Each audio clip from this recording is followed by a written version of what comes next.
Be ready. 5 seconds. Start. Madam Deputy Chairman, I rise to support the bill which has been moved by the Honorable Minister of State in the Ministry of Home Affairs.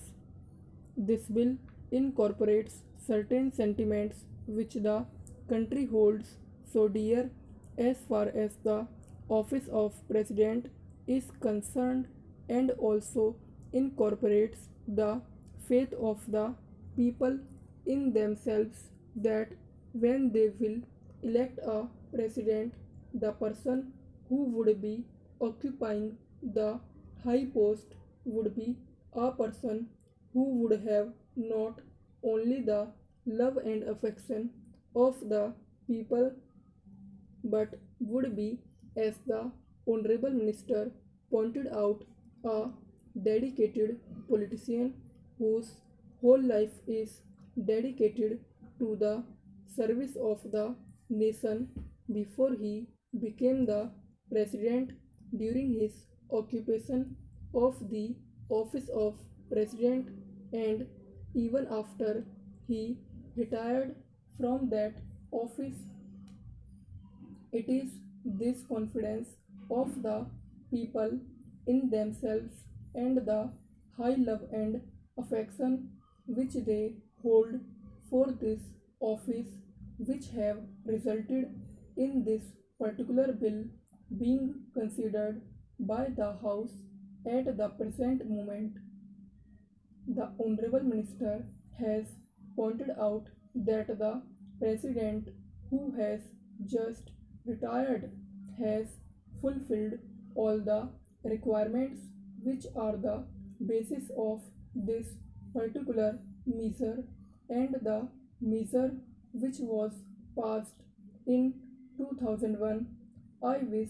that he had mentioned the last Governor General also, to whom both the measures apply.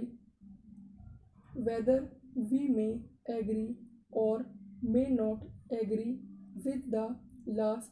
Governor General on some of the political views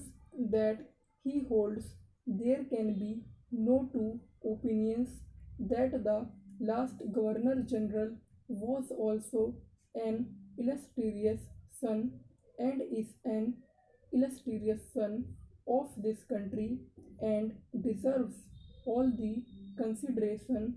all the love, and all respect of the country which are being incorporated in the present measure and were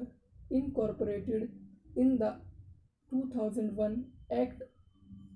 While therefore fully supporting the measure which is now before the House,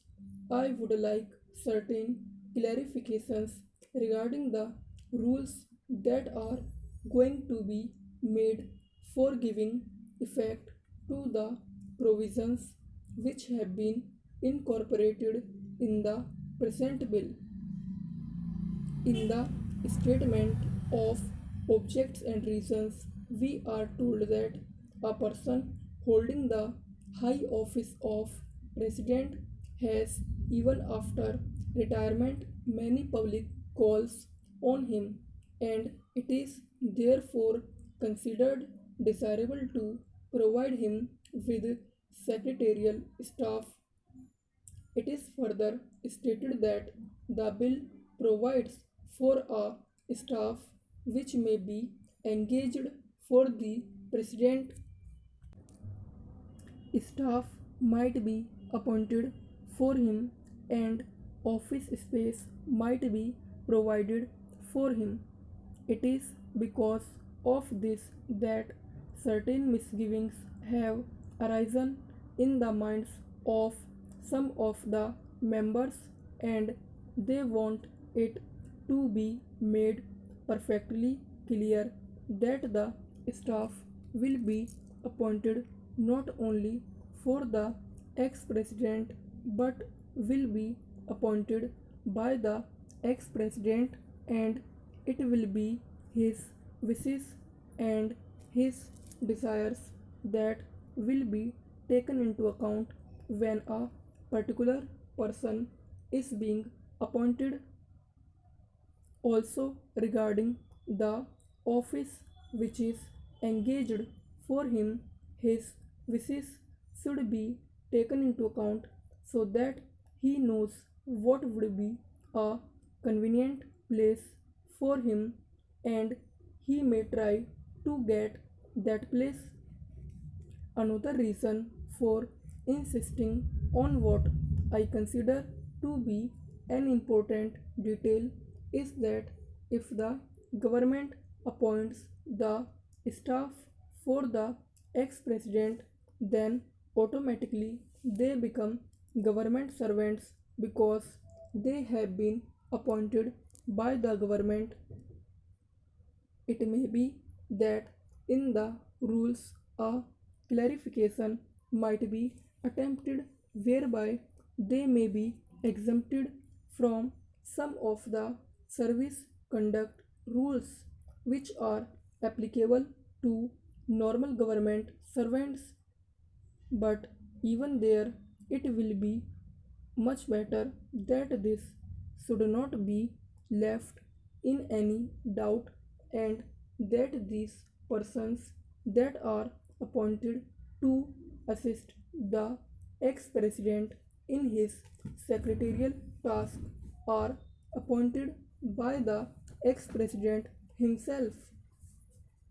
They would be the staff of the ex-president and would not be appointed by the government for the ex-president and would not be government servants. This point ought to be made quite clear so that the ex-president has got all the right of determining the service conditions of the people appointed by him, of course, subject to the overall limit which has been provided and to my mind rightly provided in the bill. Within that overall limit, perhaps it will be much better to leave the rest of the matter to the President himself so that we may also express our further confidence in the President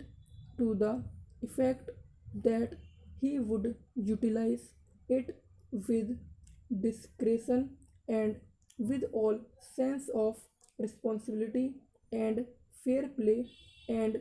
taking into account the interests of the public and of the public exchequer too. Another point which also needs some clarification is regarding the payment to be made for the secretarial assistance and for the secretarial staff. Normally, government rules require that whenever any such demand is made on the public exchequer or on the consolidated fund of India, a certain formality has to be gone through, and that formality of accounting has to be in a prescribed form